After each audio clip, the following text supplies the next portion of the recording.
Hello again, everybody. Zack Attack is here by Atakline for this Thursday, March 9th, 2017. A lot of things happened.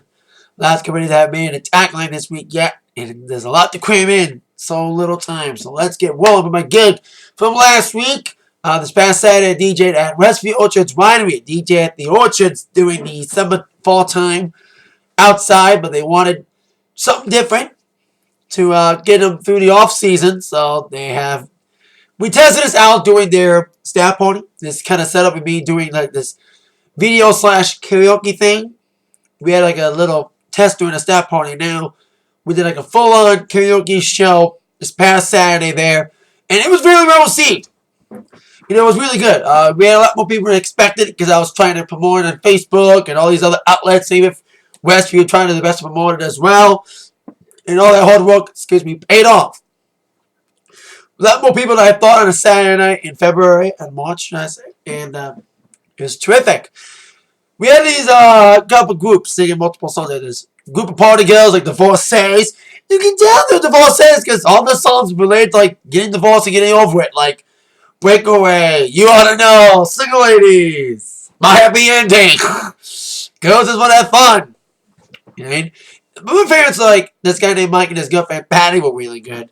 But my other favorites was this guy named Tony. We nicknamed him Tony Diamond because he sung some Neil Diamond songs and sounded almost like him doing both Sweet Caroline and I Am I Said. Then went to another karaoke place. I Am I Said's popping on the karaoke circuit, so testing on that and we're negotiating more shows. It was really well received. People want me back. They want me they were trying to give me a gig once a month, but I couldn't do April and May.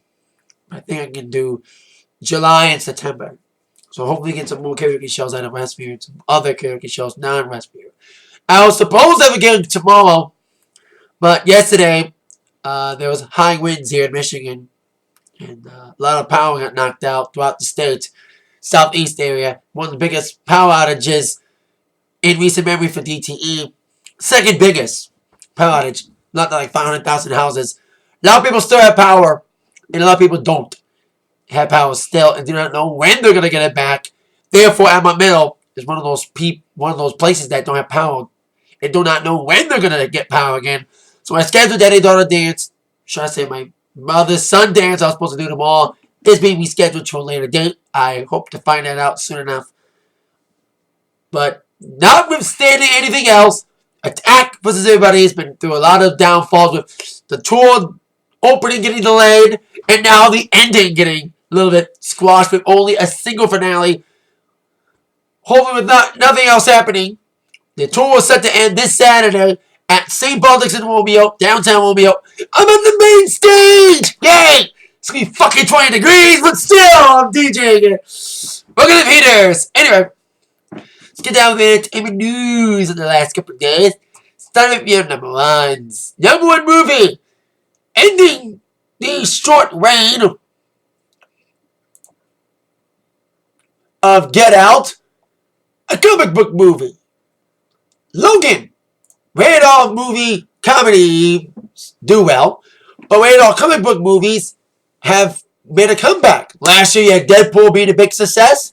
And now Logan's starting to be in that position 2 being a big success. 88 million the first weekend for rated R comic book movie. Aided by the fact this is the last movie starring Hugh Jackman's Wolverine and Patrick Stewart as Professor X.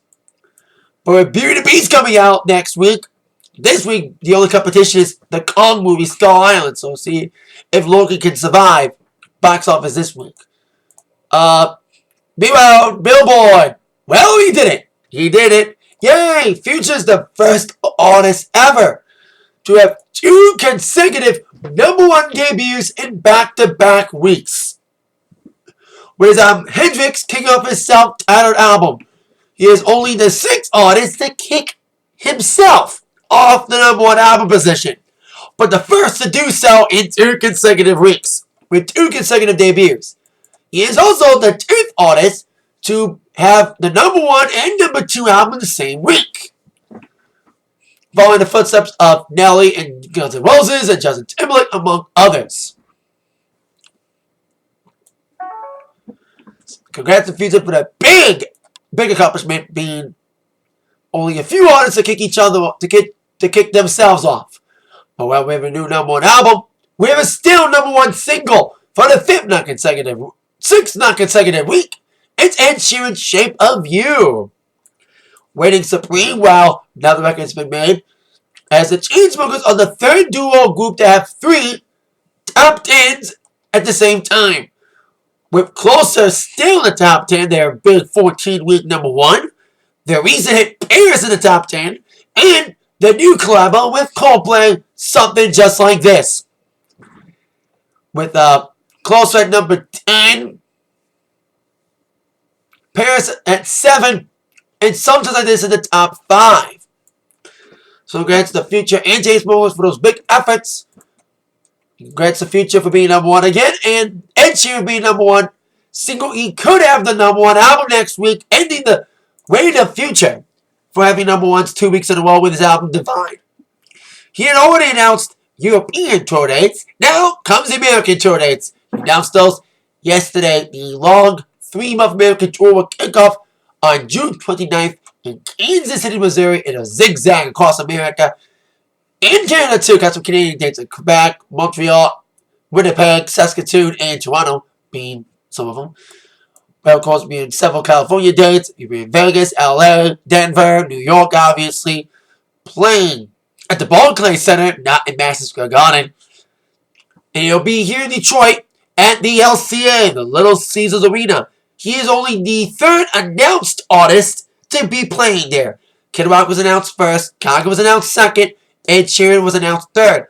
But when it comes to in order of who's playing, Ed will be the 2nd act to play LCA. Kid will be the 1st. He'll be there for September 12th, 13th. I think he's doing 6 shows there. I'm going to show number 2, the 13th. Where Ed Sheeran will be at the LCA just a couple weeks after Kid Rock was there. September 27th. Before ending the tour on October 3rd at Bridgestone Arena in Nashville. Like I said, various cities, you're in Columbus, Miami, Orlando, Glendale, Arizona, San Diego, Charlotte, Louisville, Indy, Cleveland, a lot of big cities. I don't think he's been here in a while because I know he's like an amphitheater thing. But I don't think he's on an arena show here. He might have. But big time for Ed Sheeran, big time tour announcement from him. Well, sticking to news with Australian, where he's British. Keep the foreigner news going. He's British. How about news on a New Zealander? It's been an interesting week for Lorde, who might have a big debut next week and could threaten Ed Sheeran. It's interesting that Ed Sheeran may kick off Future on the album charts, but he might be kicked off the singles chart next week by Lorde and her hot single, Green Light. Who would have thought that Lorde, of all people, will have a bouncy-ass song? The song came out last week, Green Light. And I was like, wow, it's better than Katy Perry's new song. That's like impossible. Today, she not only unveiled the 2nd song from her new album, the song being Liability, a piano ballad, a big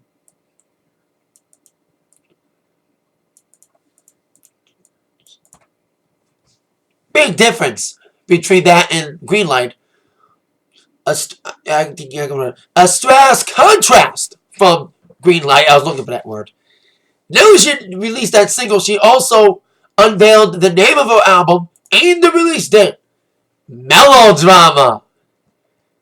The highlights is a follow-up to Pure Heroine. The album, I think it's coming out in June. I need to get the exact date.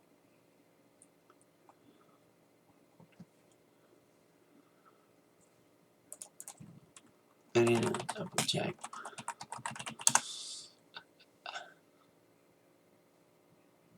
June 16th. Yeah, June 16th will be the release of her highly anticipated album, Melodrama. So there you go. Lorde releases 2 songs within a week. Last week, Green Light. This week, Liability. And, of course, the album title and release date was unveiled today. But while one young artist prepares to release her 2nd album, a veteran rock band is set to rest in peace. For good. and that's Black Sabbath. Of course, they just recently ended their 2-year farewell tour called The End, which ended in Birmingham, England, their hometown, just a few weeks back. And they announced today, or should I say yesterday, that they are officially broken up. There's people saying, oh, they may record another album and just quit touring, but they're done for good. So they posted on Facebook a picture that said Black Sabbath 1968 to 2017 with one of the famous logos from an album. I think it's like an album cover logo for the album. Because I know this number. So if it is truly the end for real for Black Sabbath, they are the godfathers of heavy metal in so many people's eyes, with big hits like Paranoid and Iron Man that will live on forever. So long live Sabbath. It's still sad that Billboard wouldn't join him for any of the dates. He was replaced on the tour. Too bad there was bickering that prevented a true goodbye with all 4 original members who are still alive. So maybe they'll come back one day, but right now, Black Sabbath is no more. Kind of a switch in gears here from rock to country. It's not that big of a contrast because there's now rock and pop and country now. The ACM Awards are taking place, of course, on April 2nd, WrestleMania Sunday, as I call it, and wrestling fans call it that. They announced the first set of performers to be on the road to performing there. We got Jason Aldean, Luke Bentley, Luke Bryan, Lady Antebellum, Miranda Lambert, Little Big Town, Maren Morris, plus Photo Georgia Line will be joined by the Backstreet Boys to perform their hit duet, God, Your Mama, and Me. So a lot of big bands performing, including your 2 co-hosts for the 2nd year in a row. Luke Bryan and Doug Spanley are co-hosting, and they're also performing. So that's some ACM news. I just mentioned the Backstreet Boys and Florida Georgia Line continue the tradition of pop stars appearing in the country award shows. They're actually going to do some shows together. MGL had already announced their amphitheater leg of the Smooth Tour a couple weeks back with Nelly and Chris Lane on all dates. But now they're going to tackle some stadium shows with that lineup, plus the Backstreet Boys. Only 3 scheduled stadium shows, not in Detroit. They still have not announced a Detroit show yet for the Smooth Tour. Hopefully there is one soon. But the stadium shows will be July 7th at Fenway Park in Boston, Target Field in Minneapolis on July 29th, and Wrigley Field August 12th. They're baseball stadiums. Now, they, of course, toured with Luke Bryan in stadiums before, but this is the first headlining stadium shows. So that's going to be very intriguing. No ticket information yet, but probably going to announce those soon enough. So MGL, the Backstreet Boys, on a stadium tour. Just 3 for now. Maybe more later. Speaking of stadiums, of course, this year is the 30th. Today, March 9th, is the 30th anniversary of the release of one of the most iconic rock albums in history. I'm a disc jockey, so I got various tastes in music. That's why we go back and forth between pop news, rock news, country news, now back to rock news. Today's the 30th anniversary of the Joshua Tree by U2. The Grammy Award-winning Album of the Year set the stage for big commercial success for U2. They were already building towards it before Joshua Tree, with the Unforgettable Fire being so big a couple of years before. But this album took them from arena band to stadium bands. They are going on a 30th anniversary tour in just a couple months, a couple American dates and European dates, no Detroit date, which is weird because the first ever headlining stadium show was at Pontiac Silverdome during the Joshua Tree tour. But to accompany the tour, there will be a 30th anniversary release of the album. They did a 25th anniversary release with a couple bonus songs and a live DVD. This time around, the 30th anniversary edition will feature a CD and vinyl deluxe editions, which include a hardback book, a couple remixes of songs from the original producer of the album, Daniel Lanois, San Francis Hotel, Jackknife Lee, comic producer, longtime engineer Steve Lillywhite, and other collaborator Floyd, as well as a full performance from Madison Square Garden from the Joshua Tree tour, just audio. And of course, they'll include a couple discs of B-sides and outtakes. There'll be various versions of the album. There'll be a 7 LP deluxe box set with a digital download card for MP3s of the album and all of its bonus material. There'll be a CD Super Deluxe, which will be 4 discs. The album, the live concert remixes, and the B-sides and outtakes, along with digital. There'll be a 2 CD Deluxe with just the original album and the live show for Madison Square Garden. And of course, the album will be available in standard CD, standard vinyl, and of course, various digital formats. So there you go. U2 honoring the release 30th anniversary of their album Joshua Tree, going on tour as we all know for it, and now set to release a 30th anniversary edition to be released on June 2nd. Just 1 week before the highly anticipated reissue of Purple Rain from Prince. And the live DVDs. We have not gotten details on those yet. Still waiting on those. It's been a couple weeks since they properly announced the release date. I hope the live DVDs are good from Prince. I hope there's like the Purple Rain tour. Something else. I can't even have to see what they're going to be. And is the DVD going to be packaged with the box set of Purple Rain, or the DVD is going to be released separately? So we shall see. That is it for this Atakline. Thank you so much for watching. With that in mind, you've all been attacked by the news from Zach. See you later. Bye-bye.